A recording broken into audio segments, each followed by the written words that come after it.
Have you ever felt like you were carrying the whole world on your shoulders?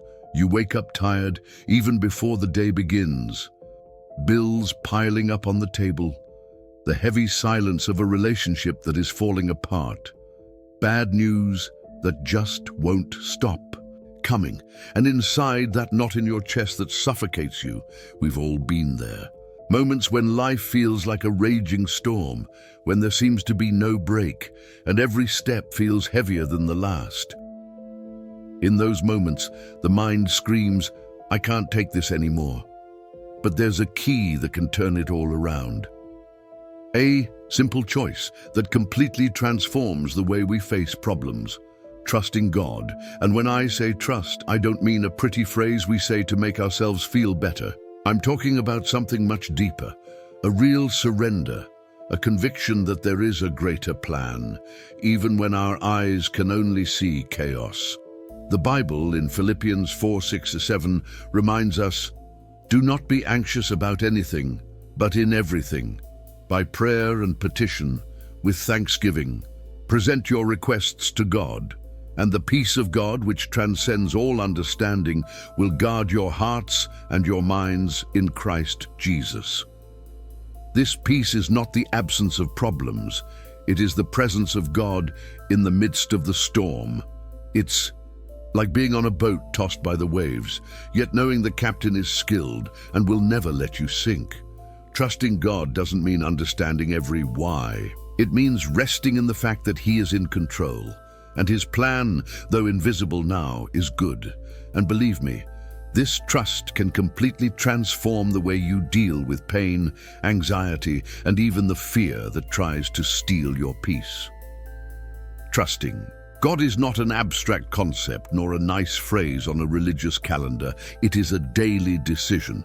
It is an intimate and personal relationship with the Creator of the universe. Think about it.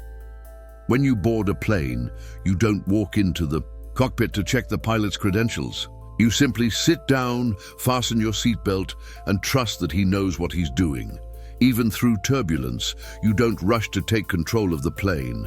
Trusting God is exactly like that, but infinitely greater. It's believing He is at the helm of your life, even when the sky turns gray and the clouds hide the light. Picture a boat in the middle of a storm. Waves rise like walls, the wind cuts your face, and the hull groans as if it might break apart. In that moment, you have two choices: panic and try to control the uncontrollable. Hand the wheel to the captain, who has sailed worse seas and knows exactly where the safe harbor is. Trusting God is choosing the second option. It's breathing deeply and saying, "Lord, I don't understand, but I surrender." The Bible is full of examples. Moses before the Red Sea, trapped, but trusting until the waters opened.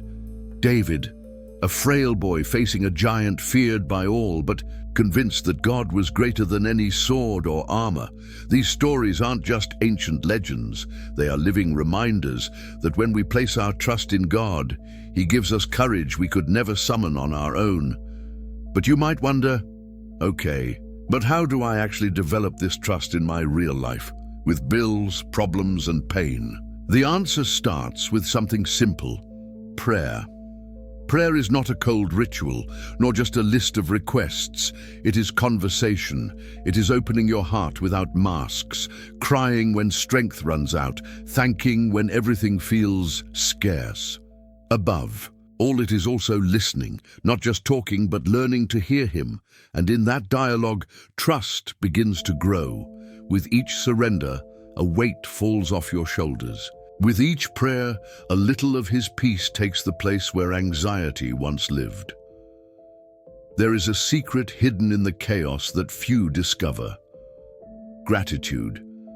Yes, it might sound strange to talk about gratitude when life is collapsing. How can you be thankful when your heart is heavy, when money is short, when health is fragile, or when loneliness screams inside? But that's exactly where gratitude shows its power. It doesn't erase the problems, but it changes the way we see them. Bible tells us in 1 Thessalonians 5:18, Give thanks in all circumstances, for this is God's will for you in Christ Jesus. Notice, it's not about being grateful for the difficulties, but in the midst of them. It's different. It's about finding small lights in the dark, signs that God is still there, even when the night feels endless. Imagine a day when everything goes wrong.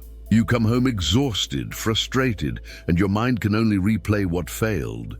But if you pause for a moment and look around, you'll see that life still breathes. The sun rose, a friend sent you a message, you still have food on the table, and a roof over your head. These little things, when remembered, become seeds of peace.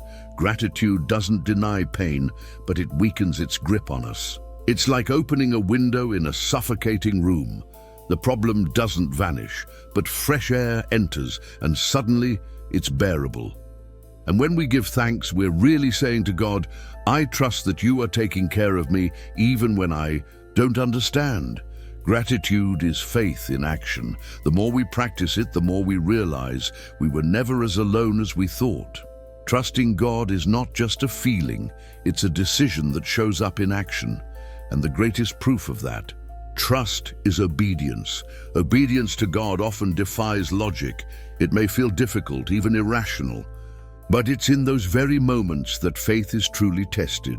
Proverbs 3:5-6 tells us, trust in the Lord with all your heart and lean not on your own understanding. In all your ways submit to him, and he will make your paths straight. This means that even when our reasoning pushes one way, obedience is choosing to believe his ways are higher than ours. Remember Abraham. God called him to leave his land, his family, his security, to go to a place he didn't know. He had no map, no guarantees, but he obeyed. That obedience opened doors to promises that changed history forever. In our lives, obedience can feel like a leap into the dark. Sometimes it's ending a relationship that pulls us away from God. Sometimes it's choosing honesty in a workplace where everyone cheats. Sometimes it's forgiving someone who wounded us deeply. Every act of obedience is a silent but powerful declaration. Lord, I trust that your ways are better than mine. And here's the paradox. Obedience brings freedom. When we walk in God's direction, we are freed from the heavy consequences of our own shortcuts. Obedience isn't always easy. It requires courage. But in that courage, trust blossoms, and peace begins to grow, even in sacrifice. Faith was never meant to be lived in isolation. When we trust God, that trust grows stronger when we walk alongside others who share the same hope. The Bible in Hebrews 10:24-25 reminds us, and let us consider how we may spur one another on toward love and good deeds, not giving up meeting together, as some are in the habit of doing, but encouraging one another. God created us for community. In community, we find support when we are weak, encouragement when we want to give up, and even correction when we lose our way. How many times have you been so burdened you didn't even have the strength to pray? In those moments, it is the faith of others that carries you.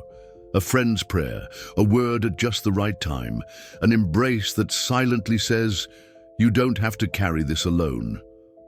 The community of faith doesn't erase problems, but it reminds us that we are not fighting alone. We are like coals in a fire. Alone, we fade quickly. Together, the flame burns brighter, and often God chooses to act through people. He speaks through others, raises brothers and sisters to be the answer to prayer, and shows us in practical ways that he never abandons his children. Living in community means opening your heart, sharing victories and defeats, and letting others walk beside you. It takes humility, but also courage. Because in the end, trusting God is not just about looking upward, it's also about recognizing the gifts he places around us, people who help us keep the faith alive. If there's one thing we all share, it's that life will, sooner or later, put us in storms. Some come suddenly, like bad news that shatters everything in seconds. Others drag on silently, like the anxiety that robs sleep, joy, and peace. And in those moments, the heart whispers, "Where is God?" That's when trusting Him stops being a pretty theory and becomes the only anchor that keeps us standing. Trusting God is like walking at night through a dark valley. You can't see the whole path, but you know each step is being lit by the lantern He holds. You don't have the full picture, but you are certain you're not alone. How often do we try to carry it all alone? We plan, we fight, we control, but the weight is unbearable. The truth is, we were created to depend, not on circumstances, not on people, but on God. And when we finally let go of the wheel and give the boat to the captain, everything changes. The storm may still rage, but inside, a calm is born. The peace Paul spoke of, a peace that surpasses all human understanding. That peace is not the absence of struggle. It is the presence of purpose. It transforms anxiety into trust, fear into courage, waiting into learning. Look at the stories of the Bible. Joseph, unjustly imprisoned for years, yet never stopped trusting.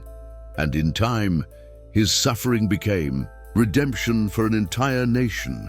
Hannah, who wept over barrenness, but through persistence in prayer, received Samuel, one of Israel's greatest prophets. Daniel, thrown into the lion's den, but sustained by a faith that shut the mouths of beasts. These stories show us one truth. When we trust, pain becomes testimony, and today, your life can be exactly that, a living testimony. You may still be in the middle of the battle. You may not yet see the way out, but what you're enduring can become the proof that God never abandons those who trust Him. Trusting God isn't easy.